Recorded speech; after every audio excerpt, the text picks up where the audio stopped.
Good day, students. You are welcome to the class EDU250. My name is Olawale Mutiati today, your facilitator on EDU250, which is biology method. In this course, we are going to treat different methods of teaching in biology. And by the end of this lesson, you should be able to describe different methods of teaching in biology, should be able to state the advantages of different methods of teaching in biology. You should be able to state the disadvantages of different methods of teaching in biology. And lastly, you should be able to suggest the effective ways for the use of different methods of teaching in biology. I'm very, very sure you are going to enjoy every part of this lesson. The note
Welcome back.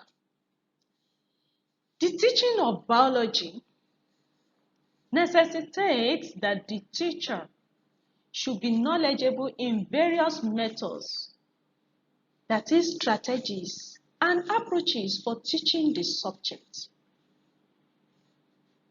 The application of particular method will help the biology teachers to achieve the listed objective for the lesson. Now, we have different methods of teaching in biology that I want to look at in this lesson. The first one is lecture method. Step is discussion method, project method, field trip, laboratory, demonstration, and experimentation method based on what we have in our course material. Now, lecture method. The use of this method entails a one-way flow of communication, that is from the teacher to the students. Lecture method is a teacher-centered or teacher-dominated approach. Most of the talking is done by the teacher, while the students remain passive listeners. That is, they take down the notes while the teacher is talking. This method is referred to as didactic approach or talk chalk method of teaching. Most teaching carried out in our schools today are through the use of lecture method. The reason is that the teacher needs to cover a large amount, that's teach the large amount of information to the students within a very short time. Most teachers embrace the use of this method, that is lecture method, due to the fact that it leads to coverage of big syllabus. Now, let's look at the advantage of this method, which is lecture method. Lecture method require less time on the part of the teacher In preparing for that particular lesson, since the teacher may not use the material or teaching aid in the process of preparing for the lesson, it is to operate. Lecture method is a good method according to some teachers for delivering large amounts of knowledge in a short time because it leads to a very high content coverage. It can also be used to handle large classes. Let's see the advantages of lecture method. Students are passive listeners, like we said the other time, because it does not allow the student to participate actively as the lesson goes on. Lecture method does not put into consideration the individual differences of the learners. The reason is that when the teacher has a large class to teach, the class is made up of students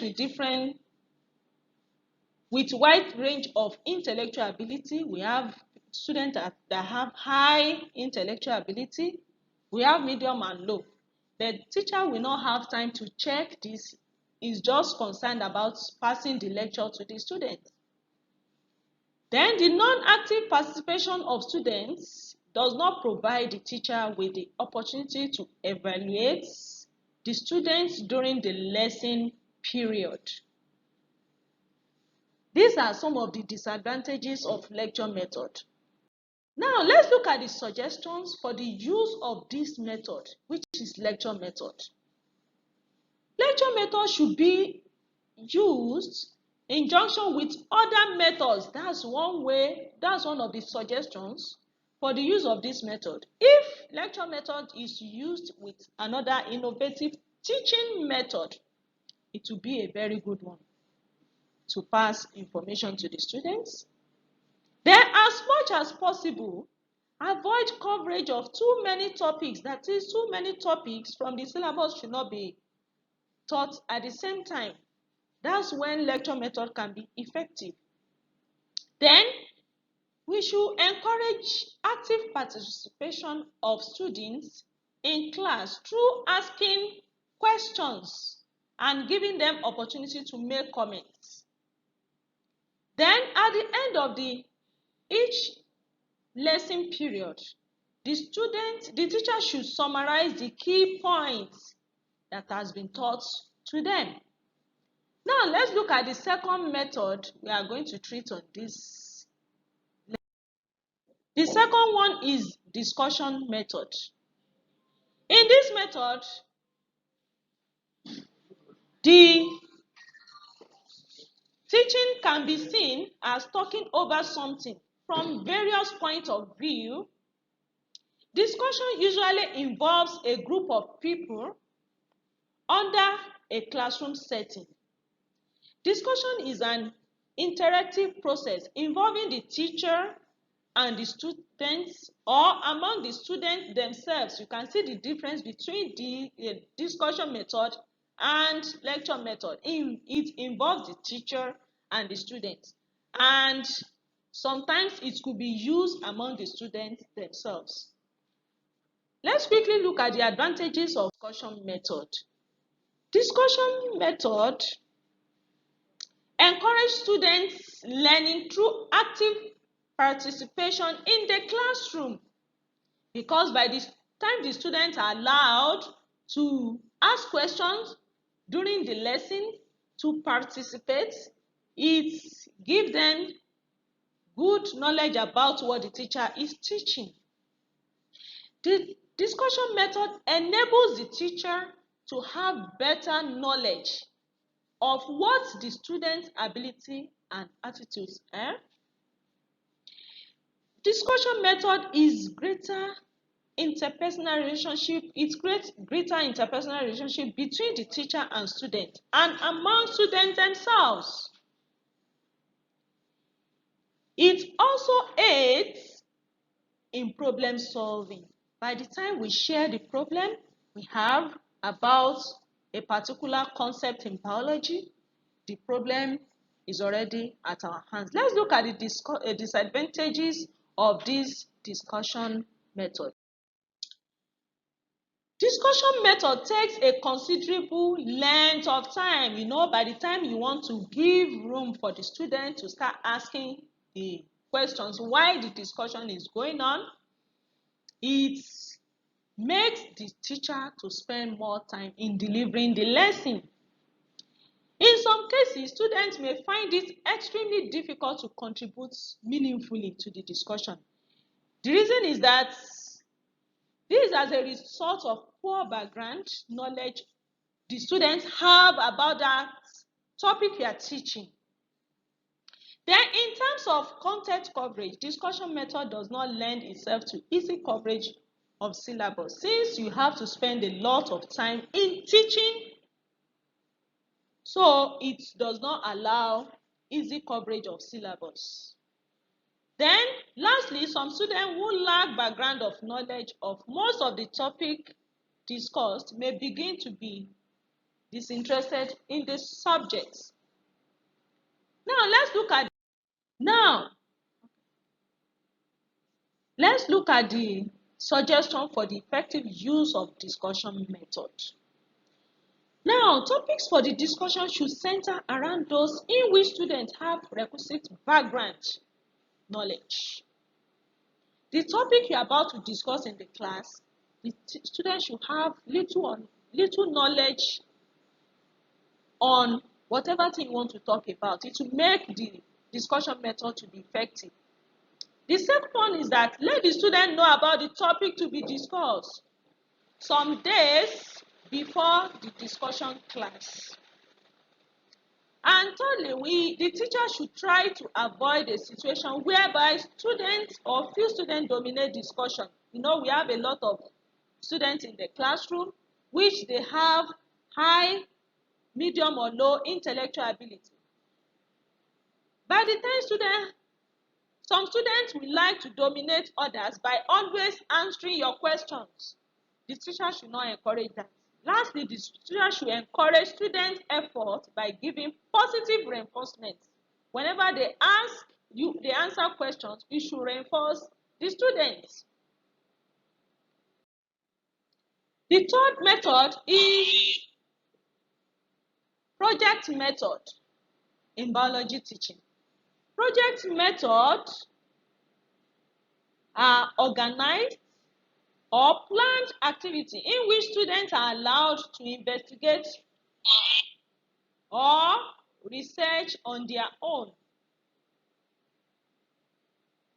Project method can be used to individualize instruction, or it can be used on a group of students. Example, 5 students or 10 or a whole class can be asked to execute a project. That is, for example, in a class, if you want to carry out an experiment, you can ask some people to bring out some specimen for the next lesson. And in some cases, in 3 days or 1 week, tell them to produce a particular thing. These are the purpose for the use of project method in biology. Now, briefly, let's look at the advantages of project method. Project method helps to solve the problem of individual differences. Since each student can carry out their own work at their own pace, it depends on, they are going to do it at their own convenient time. You don't need to push them to do a particular thing. Since they are given time to do a particular thing, they will do it at their own pace, and this is advantageous to students. The second advantage of project method is that the emphasis on projects is doing. So students are given the opportunity to develop their initiative. These are advantages in project method. Now let's look at the disadvantages of project method. Project method is time consuming, just like we said in discussion method, it consumes time more than lecture method. Project method are mostly beneficial to students who have potential of independent work.